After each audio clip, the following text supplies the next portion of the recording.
श्रीराम समर्थ. 6 जानेवारी. नामरूपाचा संबंध.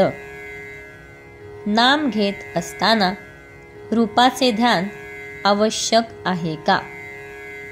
वास्तविक नाम आणि रूप ही भिन्न नाहीतच, पण नाम हे रूपाच्या आधीही असते आणि नंतरही उरते.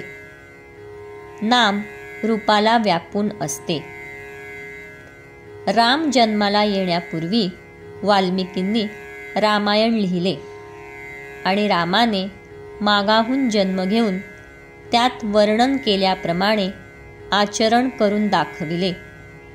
म्हणजे रूप अस्तित्वात येण्यापूर्वी नाम होते आणि रूप गेल्यानंतर आजही नाम शिल्लक आहे.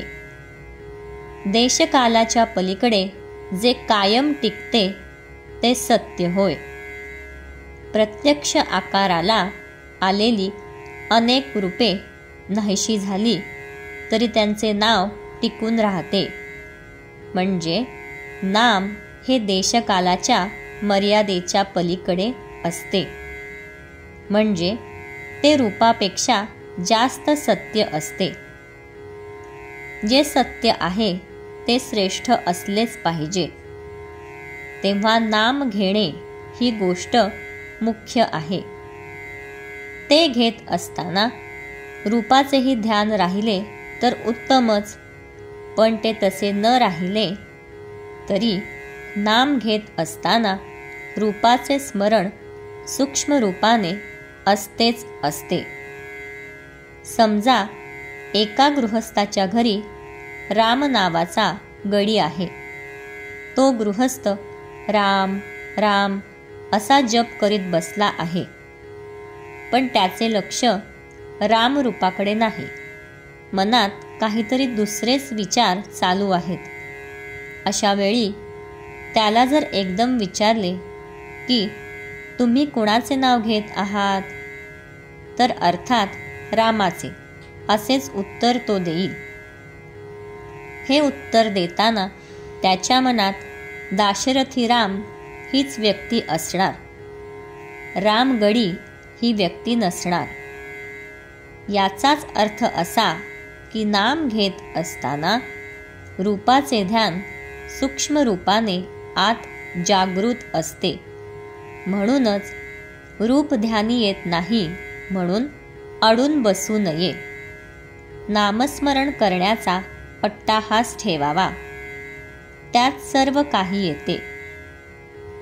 एखाद्या माणसाची आणि आपली ओळख असेल तर पहिल्याने त्याचे रूप पुढे येते आणि नंतर नाम येते.